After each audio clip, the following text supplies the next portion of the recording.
Professor Bear and Professor Lotan, dear guest, good morning. Israel extends to you a warm welcome. Your participation in this convention is meaningful to our country, to our land, to our future. You are not just welcomed guests, you carry a message for the future. We live in a new epoch, the globalization. There are two sorts of globalization: the globalization of means and the globalization of meanings. The globalization of means is basically the economic one. Science and technology enabled us to become more affluent, more wealthy, because the great discoveries in the domain of science and technology. The meaningful is it made our life richer and better. And that, I would say, one should contribute to the globalization of medicine. It makes us richer as human beings and not only wealthier as people who are after money.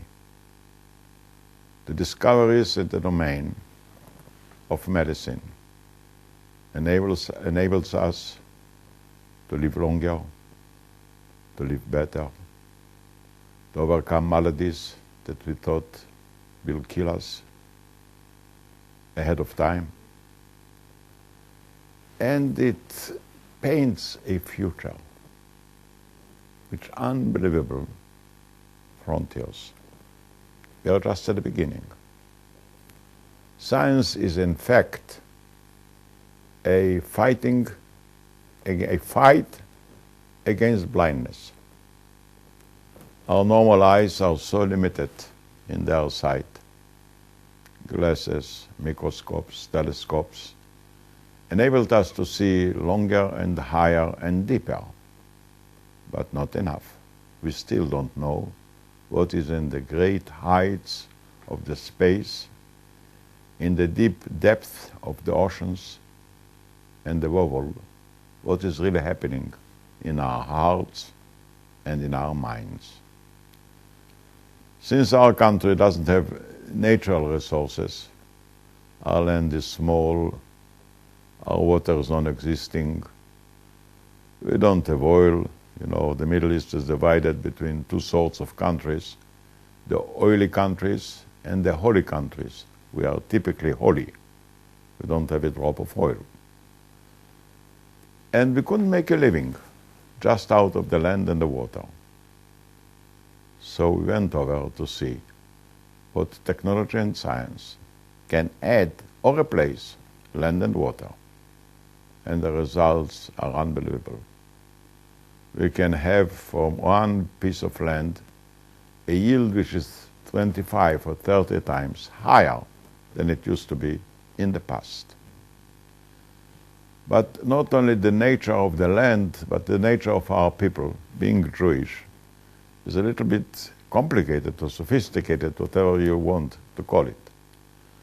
By definition, a Jewish person does not have the right or the inclination to be satisfied. From Exodus on, we are a dissatisfied people. And this is a good source to create, to search, to change. So to have a replacement for the land and to have an answer to our search, we went to the domain of innovation, in the domain almost of imagination and fantasy. But if you produce a product, well, people will buy it, pay for it. That's about a normal product. But if you produce something in the domain of medicine, people will be thankful to you personally.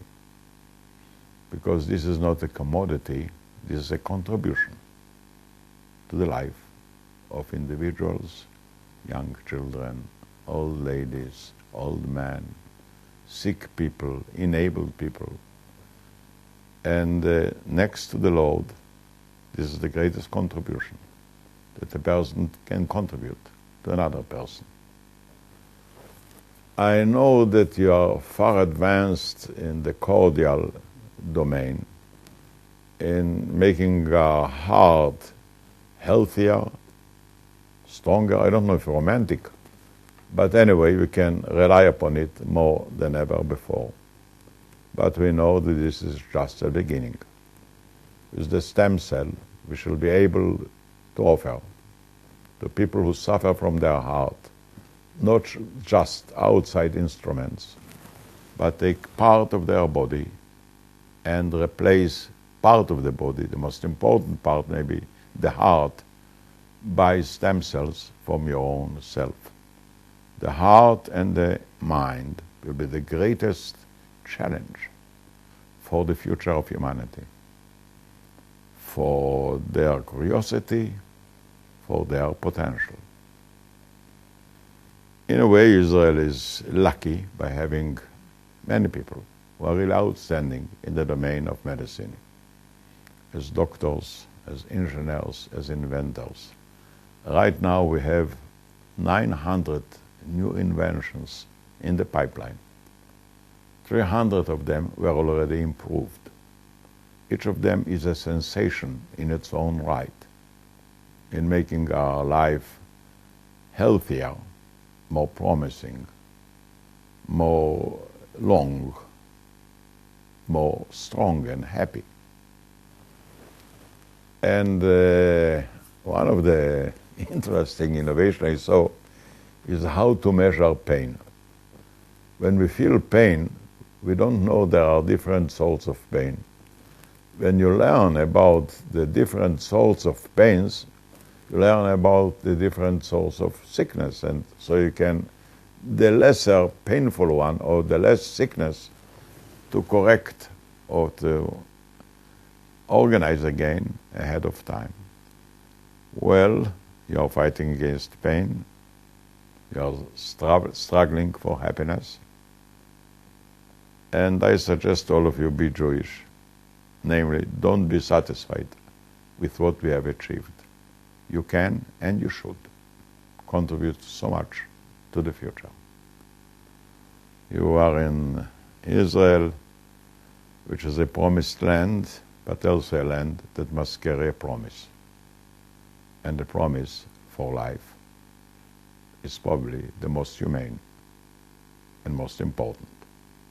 God bless you.